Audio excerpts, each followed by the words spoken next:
Government খুবই neutral, independent.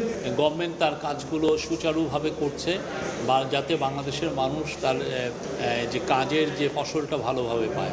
এখানে আপনি অনেকেই তো অনেক কথা বলে, আজকে আমরা এর কাছ থেকে শুনি আমরা এই পার্টিকে ফেভার করছি, আর একটা পার্টি করে না আপনারা না ওই পার্টিকে ফলো করছে। এতে বোঝা যায় যে আসলে আমরা নিউট্রাল জায়গায় আছি, আমাদের এই জায়গাটায় আমরা করছি না। আপনি এমন দেখেন না, জাতীয় স্বার্থের ক্ষেত্রে আমরা আমাদের একটা অবস্থান নিচ্ছি যে সমস্ত জায়গায়। কারণ এই অবস্থানকে অনেকে ভাবছেন যে এটা প্রো এই পার্টি বা প্রো ওই পার্টি হচ্ছে, তো এইটা মানে এই না যে আমরা দেখছি যে কোনটা জাতীয় স্বার্থের সাথে যায় সে জায়গায় আমরা দেখছি। এবং এটা আমাদের যতগুলো পলিসি, আমাদের যতগুলো অবস্থান সবই প্রো বাংলাদেশ, প্রো পিপুল। পুলিশ প্রশাসন বদলে যে দাবি পাবে সেই দাবি প্রেক্ষিতে সরকার কি সিদ্ধান্ত নেবে?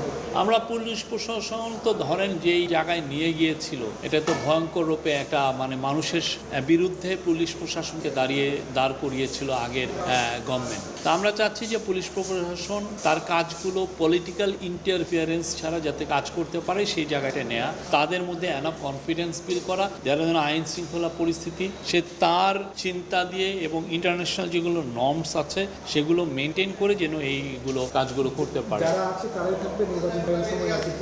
সেটা তো নির্বাচনকালীন সময়ে এটা বোঝা যাবে, বাট আমরা নির্বাচনকালীন সময়ে আমরা এটুকু বলতে পারি নির্বাচন ফ্রি ফেয়ার হবে, কোনো ধরনের কোনো মানে কারকের প্রতি পক্ষপাতিত্বমূলক কোনো কাজ এই গভর্নমেন্ট করবে না, পুলিশ প্রশাসন করবে না, এবং কেউ যদি এটা করার চেষ্টা করে তাৎক্ষণিক তার বিরুদ্ধে ব্যবস্থা নেওয়া হবে।